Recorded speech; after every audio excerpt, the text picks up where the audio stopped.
Oke, salam sehat, selamat bertemu. Kali ini kita belajar satu topik yang penting, yaitu pengertian tentang embedded system atau sistem tertanam dalam microcontroller atau microprocessor atau komputer. Yang dimaksudkan sistem tertanam, kalau kita lihat dari bagan, saya buat berupa bagan seperti ini. Sistem tertanam itu adalah sebuah perangkat yang berbasis mikroprosesor atau microcontroller yang dipakai untuk fungsi tertentu. Nah, sebagai bagannya atau gambaran fisiknya adalah sebuah perangkat atau sebuah peralatan yang dapat diprogramkan. Sudah barang tentu perangkat itu adalah perangkat elektronik yang memiliki alat prosesor atau yang disebut dengan microcontroller, kemudian di dalamnya ada memori dan sebagainya. Tapi alat itu sangat sederhana dan bisa bekerja untuk mengontrol sesuatu tanpa menggunakan peralatan komputer atau peralatan microcontroller lain. Ciri-ciri tertentu, ya, ciri-cirinya dapat kita lihat seperti misalnya seperti ini, ya.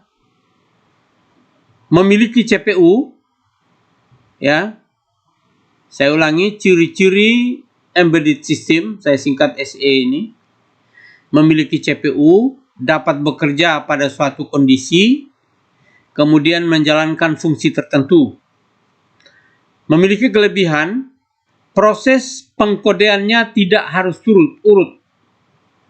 Dapat diinterupsi selama proses, kemudian bagian dari sistem dapat bekerja serentak, komponen-komponennya lebih aman. Jadi ini kelebihannya, kemudian ada kekurangannya juga. Tidak bisa berdiri sendiri atau tidak bisa bekerja sendiri. Kemudian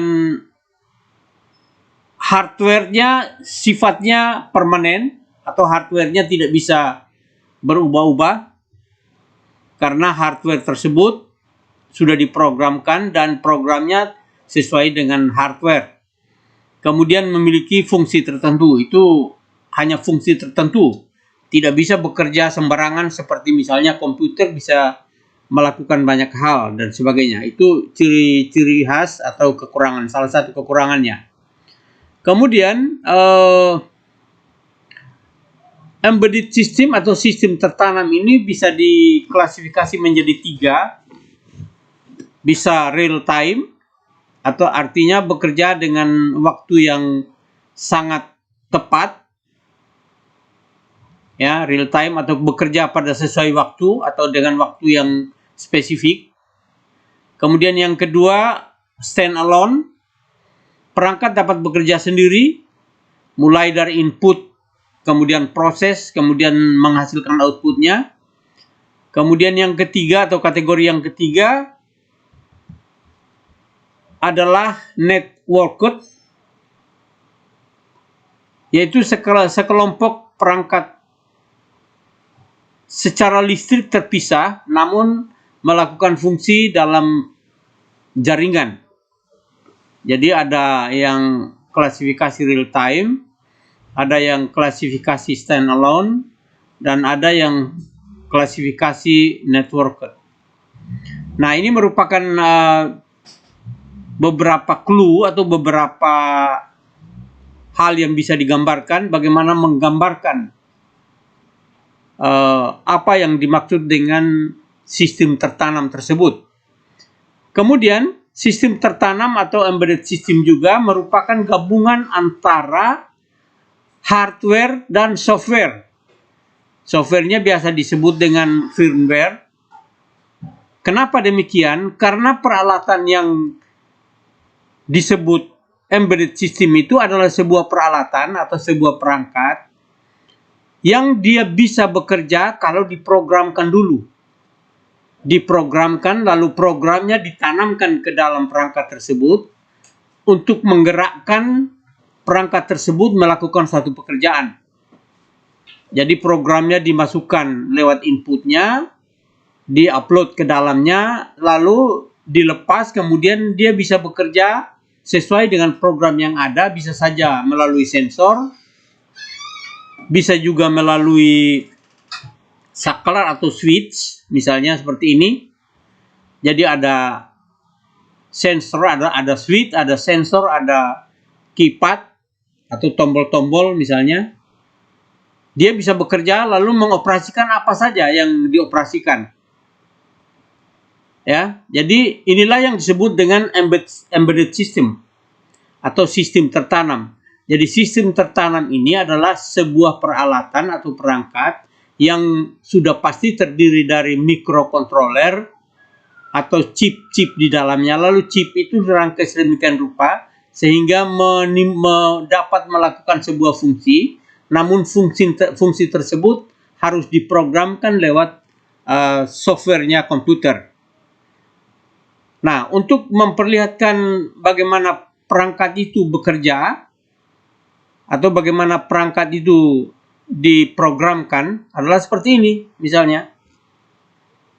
Ya, jadi kita sudah pasti untuk memprogramkannya kita butuh atau membutuhkan peralatan komputer. Di peralatan komputer inilah yang kita buat program atau kita membuat codingnya. Coding itu sebagai instruksi atau untuk menggerakkan peralatan embedded system tersebut. Lalu setelah membuat program, sudah barang pasti programnya macam-macam. Tapi kalau untuk seperti misalnya untuk mikrokontroler Arduino misalnya, kita pasti menggunakan bahasa C atau bahasa C++. Jadi kita codingnya menggunakan text editor C++.